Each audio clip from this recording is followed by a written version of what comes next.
Dumplings are always a favorite, and they're found in most Asian cuisines. Today we're going to do siu-mai and gyozas, a Japanese and Chinese dumpling, favorite in most restaurants, and they're very easy to make. I have some filling, a pork filling with mushrooms and cabbage here, and I have the wonton wrappers, and I want to show you how you can use the same wrapper to do both dumplings. Most wrappers can be found in most general markets in the refrigerated section. If you can only find the square wonton wrappers, what you can do is use a cookie cutter and just punch out the round ones. So we're going to fill the dumpling with about a teaspoon of wrapper, and your glue will be a little bit of water on the outer edges of the wrapper. When making gyoza, I use my 2 index finger in the center, and I'm only going to pleat the back. So I use my 2 index fingers and push that together and squeeze the pleat together. And we're looking for around 4 to 5 pleats. Pleating the back.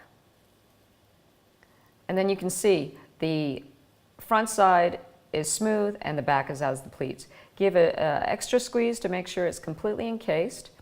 And you want to sit like a moon, and then I'm going to place it on a sheet pan that's been dusted with cornstarch to make sure that it doesn't stick.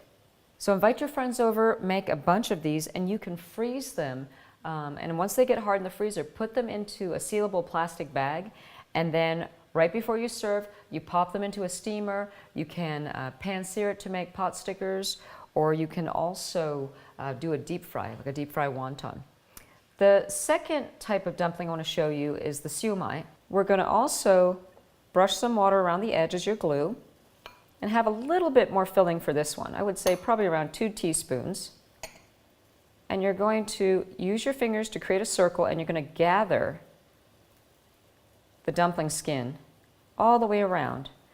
And it looks like right here I don't have it completely full, so let's fill that out a bit. Flatten it with your hands. And we'll garnish it with a carrot and a pea. Okay? And I usually drop it right on the presentation plate for steaming so that it sits flat. And that's ready to freeze or ready to steam. So we're going to put it on a plate with banana leaf. You can use lettuce leaf, you can use cheesecloth, and that just helps it prevent from sticking when you're steaming. Add a couple more here. And I've got a pot ready to go. I'm using a wok, but you can use any type of large saute pan. I put a rack in it, a steaming rack, and I filled it with water just underneath the bottom of it. This heat is on high. You want to make sure the water is rolling boil. You place the plate on top carefully, making sure the plate is at least 1 to 2 inches away from the wok so that the air circulates. Put a tight-fitting lid on top. Give it about 8 minutes or so, and don't peek. And once it's done, we're going to serve it with a ginger soy dipping sauce. So after 8 minutes, the dumplings are finished.